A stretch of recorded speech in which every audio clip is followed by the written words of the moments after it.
లోక్సభ ఎన్నికల్లో 16 స్థానాలు గెలుస్తామని సూర్యాపేట ఎమ్మెల్యే మాజీ మంత్రి జగదీష్ రెడ్డి ధీమా వ్యక్తం చేశారు.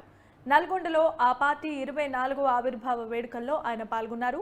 రైతు రుణమాఫీ చేయకపోతే సీఎం రేవంత్ రెడ్డి వెంటనే రాజీనామా చేయాల్సిందిగా డిమాండ్ చేశారు. కాంగ్రెస్ పార్టీ ప్రజలకిచ్చిన మోసపూరిత హామీల అమలుకు మరో ఉద్యమానికి శ్రీకారం చుడతామని ప్రభుత్వాన్ని హెచ్చరించారు.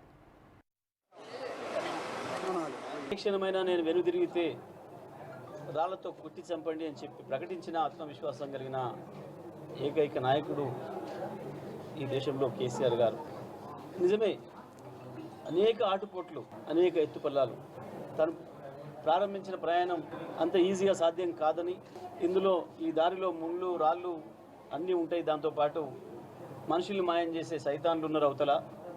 ఈ దేశంలో మేమే పెద్ద మునగాళ్ళం, ఈ దేశాన్ని మేమే నడిపిస్తున్నాం అనుకుంటున్న వాళ్ళతోని కొట్లాట ప్రారంభించి మేముండగా మమ్మల్ని కాదని తెలంగాణ తెచ్చుకుంటాడా కేసీఆర్కి బగ్గపలిచిన కేసీఆర్తో సాధ్యమైద్దా?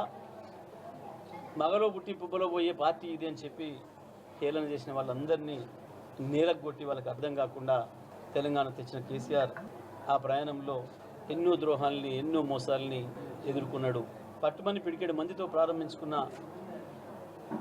ఉద్యమం టీఆర్ఎస్ పార్టీ నాయకత్వంలో వేలు లక్షలు కోట్ల మందిని కదిలించి చివరికి తెలంగాణ వచ్చుడో కేసీఆర్ చచ్చుడో అనే నినాదం ఇచ్చి ప్రాణాన్ని పరంగా పెట్టే పరిస్థితి వచ్చి చావునోట్లో తలబెట్టి తెలంగాణ తీసుకొని బయటకు వచ్చిన కేసీఆర్ క్షణమైనా నేను వెనుదిరిగితే రాళ్లతో కుట్టి చంపండి అని చెప్పి ప్రకటించారు.